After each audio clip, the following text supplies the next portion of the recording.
عمر فاروق غریبوں سے کیسے محبت کرتے ہیں. اللہ اکبر. آپ نے تخت کو چھوڑنے کے لیے تیار ہیں, محبت کے ساتھ اپنے قریب میں بیٹھاتے ہیں. اگر ہمارے دروازے پر کوئی چلا جائے تو کرسی چھوڑنے کے لیے تیار نہیں ہے. ہم کیا کم ہیں, ہمارا پاور کیا کم ہے, ہمارے پاس کیا دولت کی کمی ہے. ارے نبی کی سنت ادا ہوگی. اگر کوئی مہمان تمہارے یہاں جائے, اپنے جگہ چھوڑ کر کے مہمان کو بیٹھاؤ, ان کی عزت کیا کرو. یہ میرے آقا کی سنت مبارکہ ہے. اب وہ عمر فاروق سے کہا جاتا ہے کہ کنٹینیو 3 مرتبہ آنا, آنے کے بعد یہ لفظ کہہ کر کے جانا کہ موت آنی ہے, موت آنی ہے, موت آنی ہے. اچانک ایک دن عمر فاروق اسے بلاتے کہ آج سے مت آنا ہو, آج سے تمہاری ڈیوٹی ختم ہو گئی. کہا حضور کیا ہوا, مجھ سے غلطی ہوئی ہے, میں نے کوئی خطا کی ہے, میں نے کوئی جرم کی ہے, آخر آپ نے مجھے روک کیوں ہے. آپ سنیے عمر فاروق کی زبانی. عمر فاروق کہتے ہیں جب تو پہلے مرتبہ وارننگ دے رہا تھا, میری داڑھی سفید نہیں تھی, میری داڑھی کالی تھی, میری ایک داڑھی سفید ہو گئی ہے.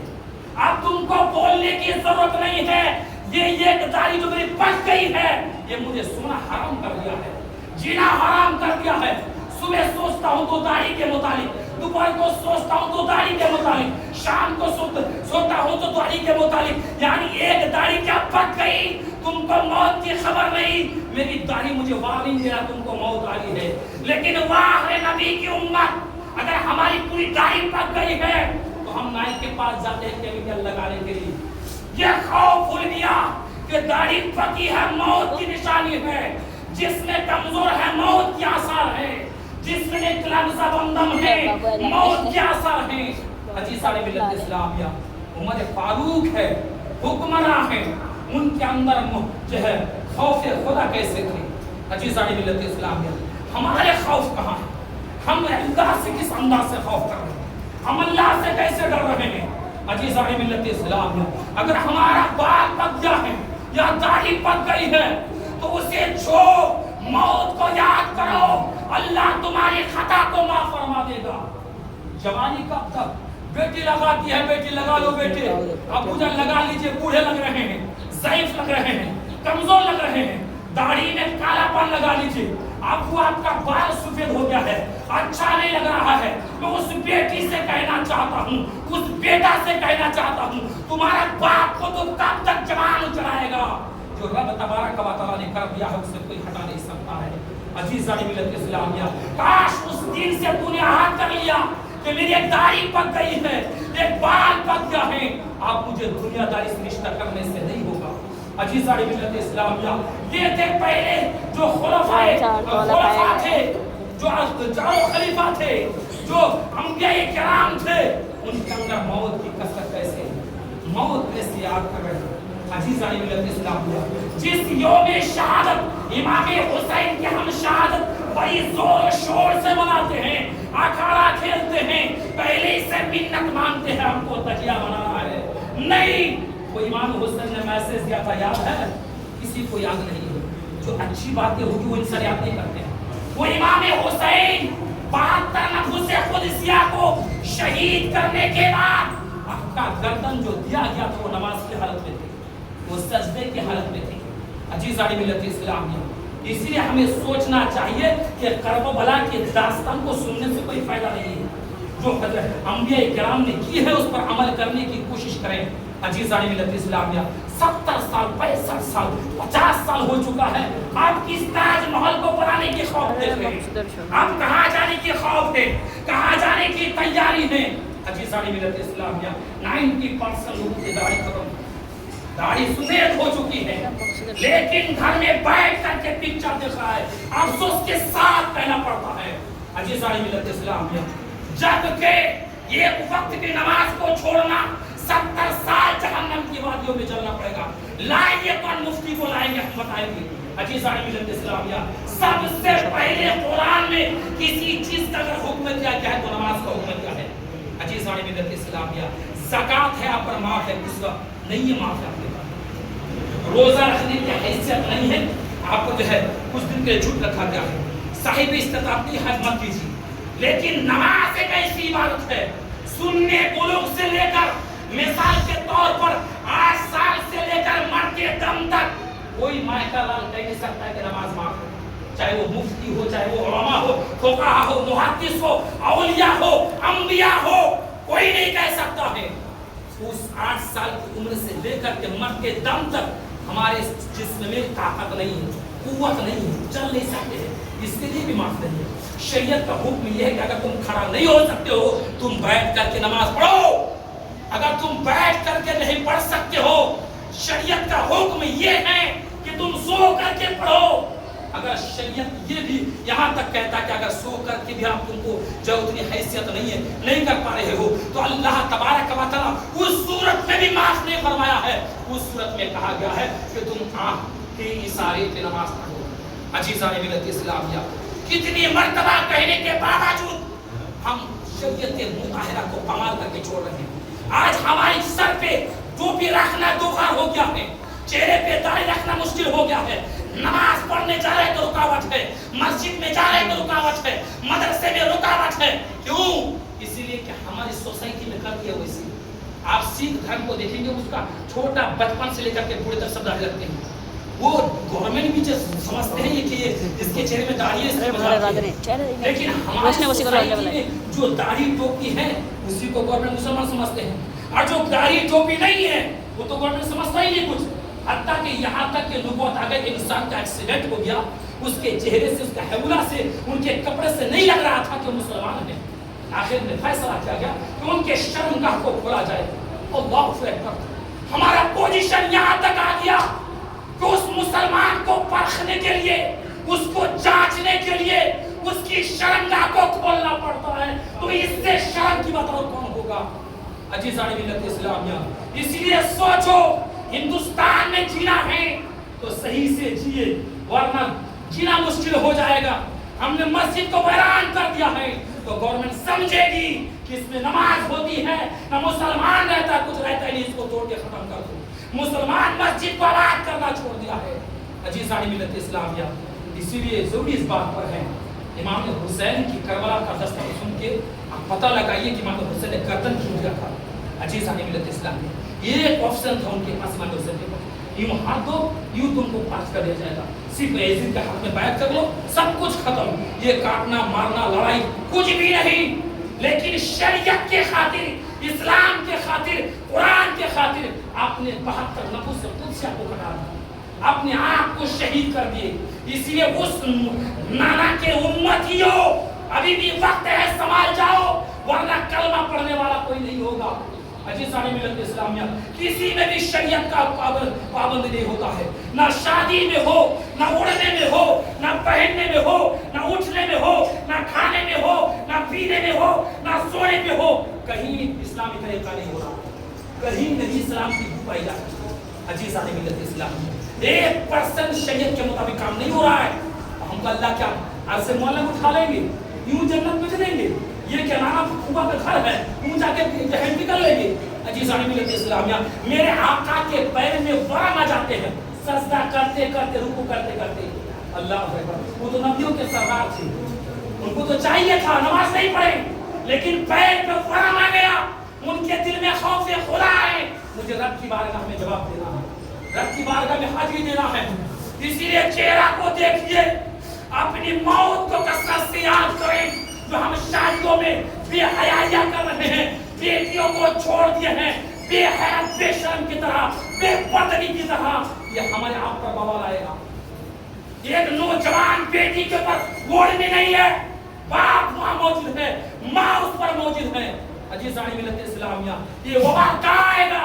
اپنے ہی تو گھر میں آئے گا۔ عزیزان ملت اسلامیہ، اس لیے شریعت کی پہچانیے، شریعت کیا چیز ہے۔ اسلام بڑا آسان نہیں ہے، اس پر چلنا بڑا کٹھن ہے۔ عزیزان ملت اسلامیہ، وقت کی قیمت یہ ہے، میری گفتگو میں اسے ختم کرتا ہوں۔ میری تقریر اب آپ کو بے چین کرتی ہے، فقط وہی کہتا ہوں تو دل پہ گزرتے ہیں، ورنہ آپ سے نہ کوئی بغض ہے، نہ کوئی دشمنی ہے، نہ کوئی ناتا ہے۔ عزیزان ملت اسلامیہ، یہی ہماری ہمیشہ کوشش ہوتی ہے کہ ہمارے گاؤں والے چلے تو لگے مسلمان چل رہے ہیں، اٹھے تو چلے مسلمان آ رہے ہیں۔ یہ راستہ کے سڑک پہ چوڑا پہ یہ باتیں ہو رہی ہے، غیبت چغلی، کیوں ایسے کر رہے ہو؟ زندگی کب تک جیو گے؟ عزیزان ملت اسلامیہ، ایک علاقے میں ایسا بھوکم آیا نا کہ پورے زلزلہ میں تہس نہس کر کے چھوڑ دیا. 1 سیکنڈ آئے گا، 1 سیکنڈ 2 سیکنڈ، کوئی سائنسداں روک نہیں سکتا، کوئی سائنسداں کا باپ بھی روک نہیں سکتا. اگر زلزلہ آئے تو پھر کس خوف غفلت میں پڑے ہوئے ہیں. عزیزان ملت اسلامیہ، میرے بولنے میں یا آپ کے سننے میں کسی قسم کی غلطی ہو میں دعا پڑھتا ہوں تو استغفر ربی من کل ذنب واتوب الیہ. السلام علیکم ورحمۃ اللہ وبرکاتہ.